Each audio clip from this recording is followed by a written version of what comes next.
Commandos ont encore chopé une nouvelle mission cette fois. Ils devaient sortir un prisonnier de là. C'était le fameux bib de la mort. Les deux types ont grimpé sur la haute. Ils ont arrimé le câble au sommet. Après, ils ont tendu la corde bien serrée. Ces dingues allaient intercepter le train en pleine course. Tous les gardes dans le wagon se sont fait neutraliser. Mais l'instant d'après, l'ennemi a sorti son artillerie lourde pour viser les... Mais le capitaine Tan était vraiment malin. Il a manœuvré son hélico pour esquiver des attaques. Une fois tous les ennemis neutralisés, Jason et son coéquipier sont montés dans le train. Ils ont maîtrisé les gardes à l'intérieur.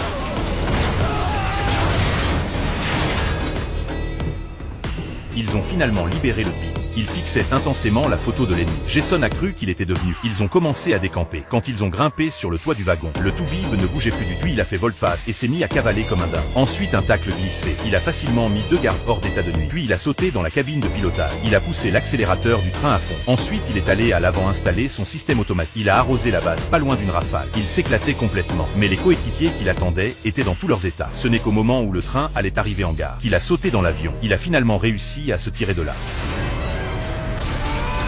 Le tout-bib avait aussi fait partie des commandos autrefois. À cause d'un échec de mission, il s'était fait capturer et enfermer pendant 8 ans. Et cette fois, il l'avait sorti pour aller accomplir une mission super difficile. Le lendemain matin, Titan et les autres, avec l'aide de leurs coéquipiers, se sont rapidement rapprochés de la... Maintenant, c'était le show personnel tout-bib de la mort. Les autres coéquipiers sont tous devenus spectateurs. On l'a vu d'abord se balancer agilement sur les structures métalliques. Ensuite, il a fait un bond. Il a atterri silencieusement sur la plateforme, profitant que le garde ne faisait pas gaffe. Il l'a directement neutralisé. Quand le garde a réalisé ce qui se passait, il s'était déjà rendu à la cabine de pilotage. Il a réussi à prendre le contrôle de la grue. Il a manœuvré la grue pour soulever un conteneur. Il a fait en sorte que tous ses coéquipiers se planquent dedans. Il voulait utiliser le conteneur pour éviter le regard de l'ennemi, pour permettre aux coéquipiers de s'approcher facilement de la... Mais à ce moment, le capitaine Tan a soudain découvert que la cible a éliminé cette fois. C'était son ancien coéquipier qu'il avait trahi il y a des années. Titan ne savait pas pourquoi il était encore vivant. Parce qu'à l'époque, c'était lui qui l'avait personnellement vaincu. Mais maintenant, il ne pouvait que lancer l'attaque.